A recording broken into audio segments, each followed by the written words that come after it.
What's up, guys? So it's my weekly unit reviews.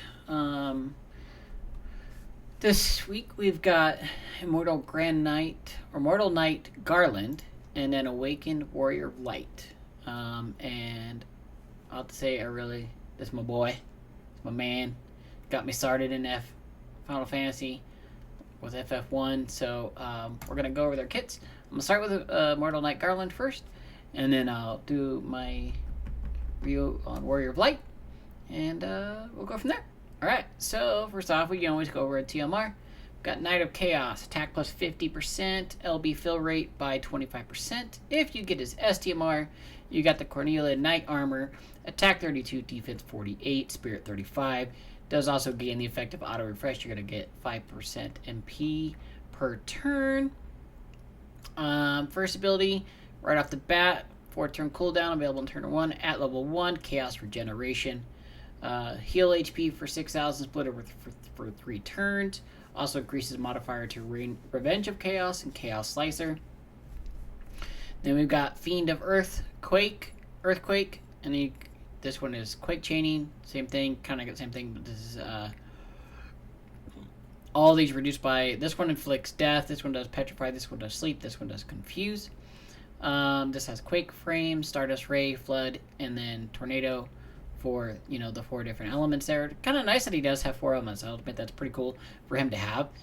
I could see some really good usefulness there. Dark Knight Spiral Plus. It's a physical damage 1.8 times mod with indoor defense of 50%, making it 3.6, and also decreases dark resistance. Wow, he can imperil lightning, ice, fire, earth, dark. Yeah, okay. Rumbling darkness. Let's see here. Dark physical damage 4.8 times mod, increase attack by 100% to the caster. Add dark element to physical attacks for 5 turns to the caster. AT chaining frames. He's gonna get Thundaga, Flare, Chaos Impact. Those also have AT chaining frames. It does have double chaos. You can do all these. Pretty nice. Emergence of Chaos, 6-turn cooldown, available in turn 1. You get an attack and defense plus 200%. Cannot be dispelled. That's kind of nice. Increase LB field gauge by 32. Enable skill for 5 turns to the caster. Triple Chaos. So he gets triple cast for 5 turns. HP damage 40% to the caster. So he does hurt himself. Revenge of Chaos. Physical damage 1 times mod with an org defense of 50%, making it 2. Then it goes 5 times mod, making that 10. AT chaining frames. Next we got 20 turn cooldown. What in the world? Available on turn 1. Remove all status effects from all enemies. Inflict all status ailments 90% to all enemies. I don't really see usefulness in PvE, honestly. Decrease attack, defense, mag, and spirit by 70% and inflict stop. I would say it is probably really nice in the arena. That's about it. I just don't see that being used. And you can get much better breaks in other places without a 20-turn cooldown. So, but, anyways. So his passive are Nightly Memories, 25 attack when equipped with a great sword, 25 attack when equipped with a helm. It gets another 20% to attack and spirit, dark resistance. Gets a total 50% dark resist, and then 30% MP defense there. Physical, you get increased physical damage against humans. Next, we've got Knight's Vestige, increased defense by 20%, another 5% MP refresh. Well, this would be the only one. If you have a STMR on, you're going to get 10%. 2 LB crystals per turn. Increase attack and defense and HP by 20%. Increase attack and defense by 120% when his HP drops below 80%, which might happen quite a bit, especially if he's like hurting himself. Corrupted Knight, HP 30, attack plus 20. Sorry, gets another 100% attack if he's single wielding, so it's like a true double hand. Very sorry.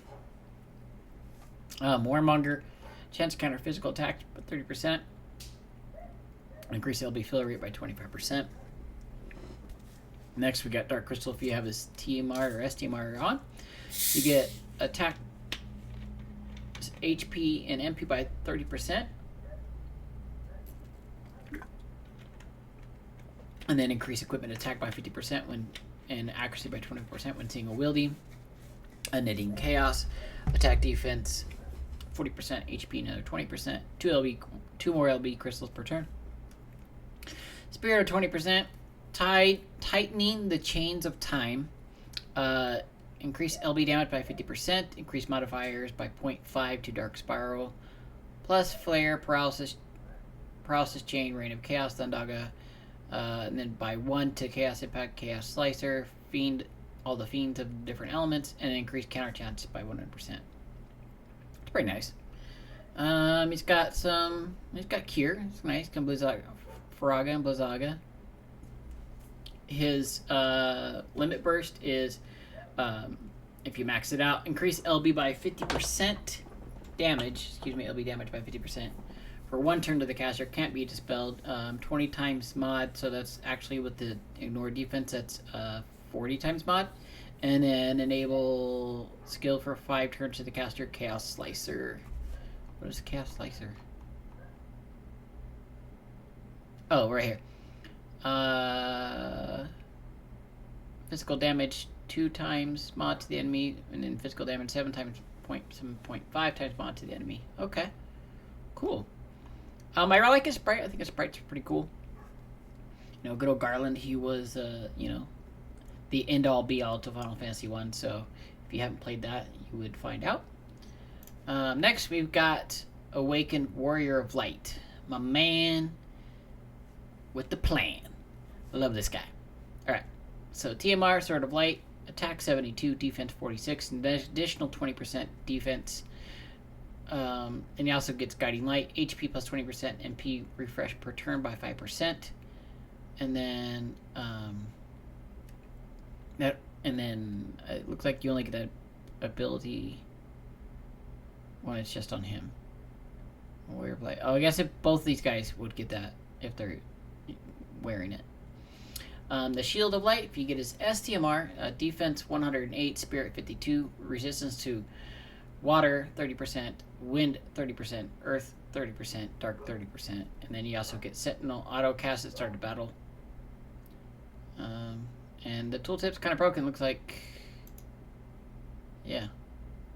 So I'm not really sure what happens with that, but he innately has 100% light resist, so that's really nice.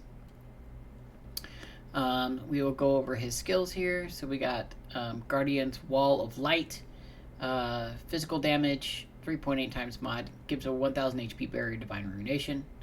Vanguard Glaive, 1.5 damage scaling based on his defense, increased chance of being targeted by 100% for 3 turns. He already, I think, has 80% draw attack. So like you just put something with a small amount of draw attack on him, you don't even have to cast Provoke ever. He just gets attacked. I love it. Light Remedy, cure all Saturn missile allies. He's got Buckler Blow, another damaging ability that scales with defense. Guardian Strike, chance to inflict stop, defense scaling. If used after Vanguard Glaive, changes to Sequence Strike. It can inflict stop, increases his defense by 60, and he recovers MP to the caster. I have not had any MP issues with him whatsoever. Brave Presence 2, chance of being targeted by 100%, 4 turns to the caster, mitigate damage taken by 30%. Light is with us, chance to protect all allies, gets into 500 HP to all allies. I love it. This one again, decreased light resistance to all enemies by 100%. Freaking amazing. You got Deterrent Sword, defense scaling attack, and decreases it, and it does a break to an enemy of 60%. That's kind of nice, like in a clutch where you would need it. Light healing, mitigate physical damage by 30% for 4 turns to all allies, and it does a small heal here.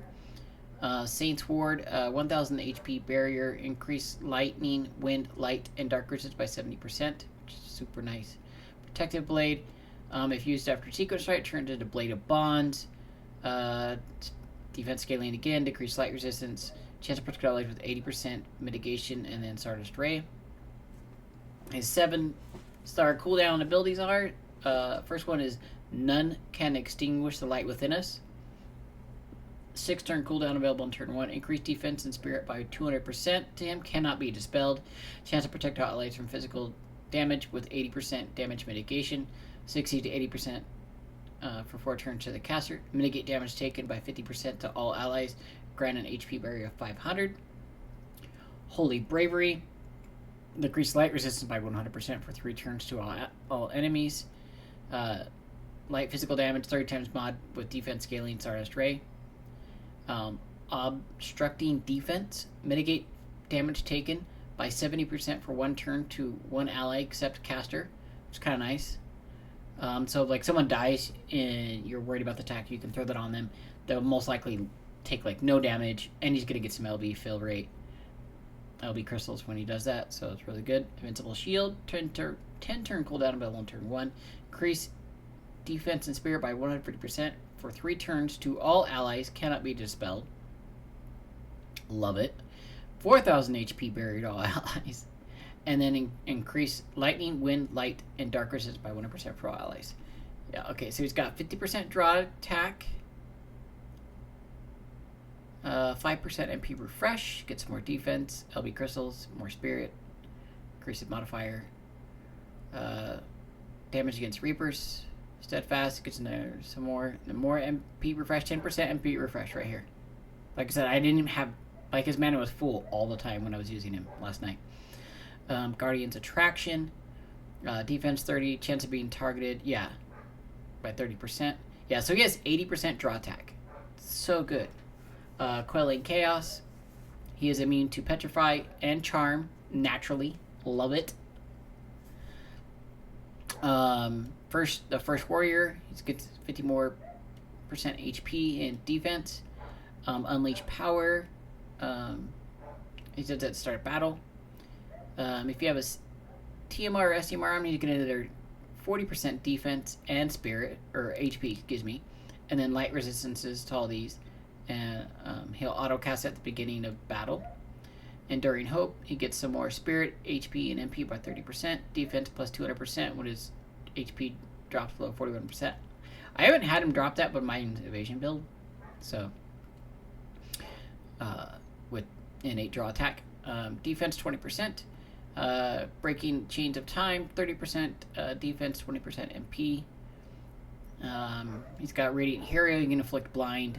He can increase defense for 9,909 turns to the caster. Increase LB by 100 to the caster. Double Crusade Arts. So he can do it. Yeah, so he also has a W cast innately. Super nice. He gets Banishka, Kiraja, which is kind of nice that he has Kiraja, so if you need that clutch heal. Holy and Full Life. And then if you max out his Limit Burst, which I highly recommend, you get 250% defense for 3 turns to all allies. Can't be dispelled. Physical damage to the enemy, and then at 3,000 HP. And he starts off the battle with this, you guys. I mean, he comes into the battle, boom. He's already got max LB. He can boost himself to 250%. Give everyone 3,000 HP barrier. So yeah. I love him. I did play with him last night on stream. I was struggling with the trial. I don't think it's necessarily in regards to him. I think it's just what I was doing incorrectly. So let me know what you guys think about it. Did you guys pull for him? Did you not pull for him? Are you waiting for someone else? You know, remember to like, comment, and subscribe to my channel. Thumbs up videos that you do like. That is so appreciated and very helpful to us, content creators. And I will be streaming, so if you do not know where I'm at on Twitch, it's twitch.tv/Revalance. And you can catch me there and watch some live action of FFBE, Path of Exile, Call of Duty, like tons of games I play. So, appreciate you guys giving me some of your time today, and I will see you next week in the next video. Peace.